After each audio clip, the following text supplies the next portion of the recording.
2.2 દાખલો number 6 t² - 15 = 0.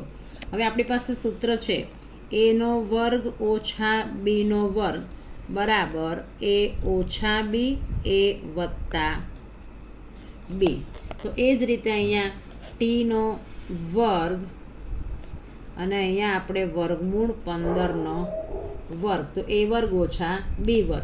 તો સૂત્ર પ્રમાણે આપણે ગોઠવીએ તો a - b અને a વત્તા b. આ એની જગ્યાએ t અને bની જગ્યાએ વર્ગમૂળ 15.